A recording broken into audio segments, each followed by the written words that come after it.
How to store trehalose. If you're curious about how to store trehalose, especially when it comes to preserving biological samples, you're in the right place. Let's break down the process step by step. Trehalose is a sugar that acts as a natural preservative, and it's widely used in scientific research and pharmaceuticals. When storing trehalose, especially for biological samples, the method is crucial for maintaining the integrity of the samples. One effective way to store trehalose is by using it to dry biological samples. Here's how you can do it. First, you need to combine your biological sample, such as bacteria or DNA, with a trehalose solution.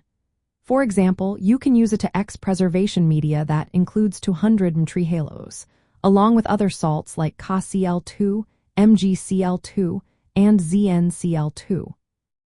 Once you've mixed your sample with the trehalose solution, you need to dry it down. This can be done simply by letting it air dry or using more advanced methods like light-assisted drying, LAD. LAD uses near-infrared laser light to form an amorphous trehalose solid, which is very stable at room temperature. After drying, the samples can be stored at room temperature without the need for freezing. This is a significant advantage because it eliminates the need for cold storage, which can be costly and logistically challenging.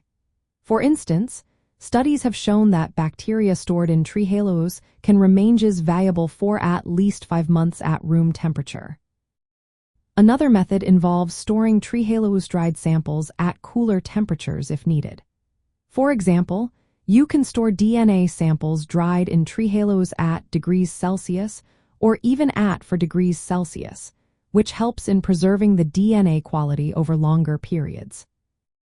When you're ready to use the stored samples, you simply reconstitute them by adding media or water. For bacteria, you can resuspend the cells and either plate them right away or grow them up in liquid media overnight. In summary, storing trehalose involves mixing it with your biological sample, drying it using a suitable method, and then storing it at room temperature or cooler temperatures if necessary. This method ensures the stability and viability of your samples for extended periods.